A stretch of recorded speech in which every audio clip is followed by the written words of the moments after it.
Here are the top 5 tricks all good bards know in D&D. Cranking your damage. Bards are the class that can do everything better than everyone else, except deal damage. The best bard damage cantrip is Vicious Mockery, which is kind of bad. I mean, it's funny to call Strahd a fratricidal incel cuck, but you're only dealing 1d4 psychic. It also requires line of sight, it targets wisdom saves, which are usually high, and the trade-off is that the target gets disadvantage on the next attack roll they make before the end of their next turn. So bad luck if they cast a spell, or force a saving throw, or do literally anything else. In fact, as far as reliable damage goes, most bards have to carry around rapiers and bows. But a much better option than relying on dexterity and weapons for most bards is just to get a better damaging cantrip. Being a kobold can nab you a free sorcerer cantrip, like Firebolt. Comparison, at level 5, Firebolt is dealing an average of 11 damage, while Vicious Mockery is doing only 5. High Elves can grab Booming Blade for bards that like to get up close and personal, a spell that is basically a whole build on its own. Or you can grab any damaging cantrip, like Toll the Dead or Eldritch Blast through the Magic Initiate feat, and pick up some powerful first level spells along the way. Bards are balanced by having a lack of offensive options compared to the other spellcasters, but a powerful damage cantrip basically mitigates that weakness. And it costs nothing if you're a race that gives you a free cantrip, or you're a race that gives you a free feat at level 1. Best of all though, the fact that you don't need weapons to deal reliable damage opens up a ton of new options for your build. You can dump dexterity, take a little bit of strength, and walk around in medium or even heavy armor if you kick off the build with a level in Paladin. Yes, the Bard tank is a thing, and yes, it totally looks like this. But we are just getting started, because look what happens when you 2. Big brain your skills. Bards get expertise at levels 3 and 10, doubling your proficiency bonus in 4 skills. This is one of those abilities that is low-key crazy if you know how to make the most of it. Let's take that tank bard build again. Take expertise in athletics, and you are shoving and grappling with a plus 11 at level 5. Swords bards can knock enemies prone and then hack them to pieces at advantage with 2 attacks thanks to 2 weapon fighting at just level 6. But of course, expertise is borderline broken when it comes to the social checks. An eloquence bard by level 5 can never roll lower than a 20 on a deception or persuasion check. That's right, even a nat 1 is a 20. Now, remember that a 20 isn't always a success, but when you can lie about anything and your enemy needs a 20 or above in their insight check to tell, you can pull some crazy shenanigans. End fights before they happen, get crazy discounts, run pyramid schemes, the world is yours. But also, you can get weird with your skills, chat with your DM to make whatever skill you took expertise in do work. Expertise in animal handling plus speak with animals, and suddenly you're a Disney princess with spies in every corner of the city and an on-hand stampede anytime you need to wreck a town square. Also, I bet you forgot about bardic versatility. You can swap out your expertise in a skill for any other skill anytime you get a new ASI. This is great for adapting your build to your situation and your party. If new players come in with different abilities, or you travel somewhere where survival becomes super important, you can adjust your build to fill that niche. It is up to the bard to make their expertise do work, so pick skills that you will use often. Out-of-the-box, social, role-play focused solutions to problems are your bread and butter. But of course, you can't always role-play your way out of a fight, so let's talk about the bard's most busted combat powers.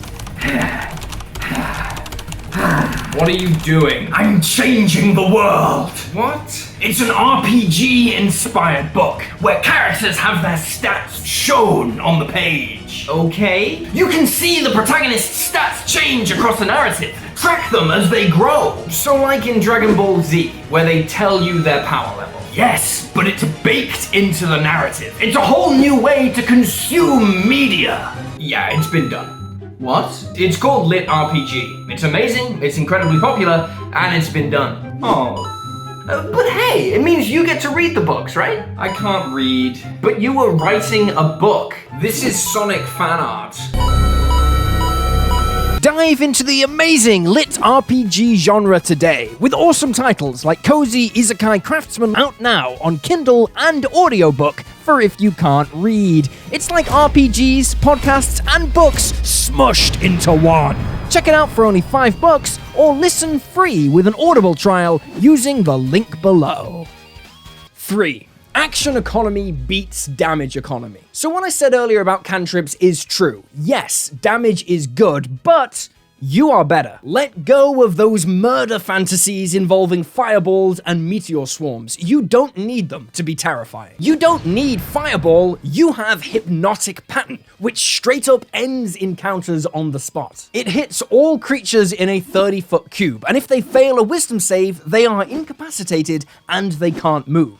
Basically, they can't do anything. They don't even get a saving throw to recover at the end of each turn. It's just one failed save and game over. Now, sure, they can be woken up if an ally uses their action to shake them awake, but even then, your enemies are giving up their turn just to snap each other out of your spell, when they otherwise would be kicking you in the balls. This is called action economy. In a fight, the team that takes the most meaningful actions basically always wins. So if you cast a spell that costs you one action, but it shuts down your enemies for multiple actions, you're pretty much gonna kick their ass. Bards have a ton of spells that do this. Sleep, Hideous Laughter, Confusion, all powerhouses that shut down enemies over multiple turns. But there are other tricks that lots of bards forget to bump your action economy. Bardic Inspiration lasts for 10 minutes. You should always use it before combat if you can. If you know you're gonna have a fight, hand out Inspiration in advance, boosting everyone's saves and attack rolls. After all, a bonus action outside of combat saves you a bonus action in combat that you can use for something else powerful, like a Misty Step or a Healing Word. A well-played bard generates so much advantage so quickly that you won't even be halfway through Smash Mouth's All-Star by the time the battle is over, and you never needed to commit a war crime. Let the barbarian do the murdering. He is a kitten compared to how terrifying you are with just a pair of maracas. Multiclass options. So bards are charisma-focused casters. That means they pair perfectly with other charisma-based builds. You can start off your build with a level in Paladin to grab heavy armor, and take another level down the line to unlock Divine Smite. This is a great combo with the Swords Bard for a spell-slinging, smiting Swordmaster. Even better than Paladins though might be one level in Hexblade Warlock. That grabs you medium armor, the power to attack with weapons using your charisma modifier,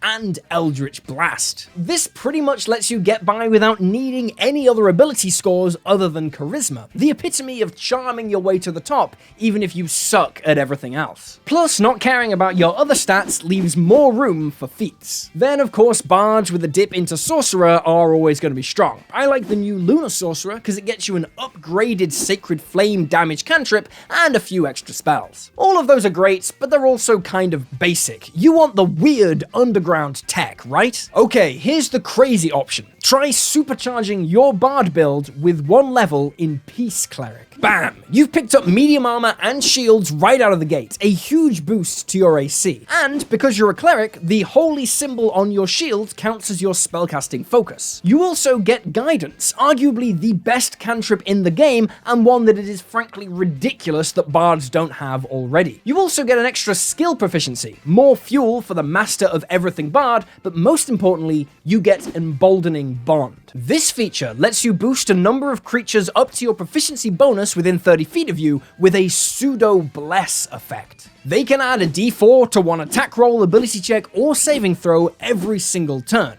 This lasts for 10 minutes, no concentration. Combine that with the Bardic Inspiration and the actual Bless spell that you can take from being a level 1 cleric, and your team is juiced up the ass with modifiers. You can even do this multiple times per day, and because it's tied to your proficiency bonus, it only gets stronger as you grow. All that from just one level in cleric, and because clerics are a full spellcasting class, you don't sacrifice your spell level progression. And then you get to roleplay being that super obnoxious church counselor guy with a guitar. Terrifying. Fighters also combo well with bards, grabbing medium armor, a fighting style, and action surge if you take 2 levels. Casting 2 level spells in a turn with action surge is powerful, and bards can learn any spells in the game, so you can pull off pretty much any combo you can imagine with this multiclass. 5. Forgotten bard features. Okay, we've got to talk about all the forgotten Bard features, because there's some amazing stuff out there that y'all are leaving on the table. Firstly, Bards get Jack of all trades at level 2. You can add half your proficiency bonus rounded down to any ability check you make that doesn't already have your proficiency bonus added. This applies to initiative rolls. Yes, every time you roll initiative, you should be getting a buff. It also buffs some pretty huge spells like Dispel Magic, Telekinesis, and Counterspell. That's right, if you counterspell a high-level spell, you need to pass an ability check to succeed,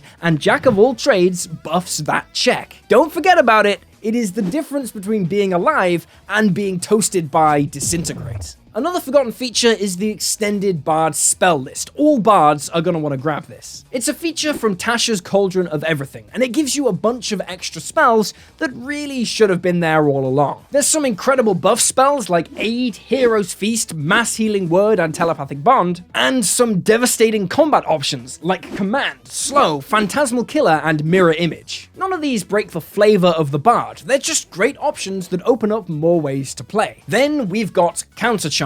Don't sleep on this. It costs an action to do and gives the whole team advantage on saves against being frightened or charmed until the end of your next turn. Yes, it is situational, but anytime you cast a spell as your bonus action, locking you out of a leveled spell for your action, this can be a great option. Way better than a Vicious Mockery. It is incredibly powerful when fighting frightening enemies like dragons or enemies that can dominate the party, like Mind Flayers or Aboleths. Finally, there's Magical Inspiration, the forgotten Bard feature. This one sucks. It sucks so bad. If you don't know about it, you are lucky. Do not remind your friends that this exists. Save your Bardic Inspiration for attack rolls and saving throws. Adding 1d10 to a saving throw is so much better than adding 1d10 to one damage roll against one creature. This month's issue of the DM Secret Weapon features the Flame Weaver Ranger, a pyromancing, dancing, incinerating subclass for players who want a high-risk, high-damage option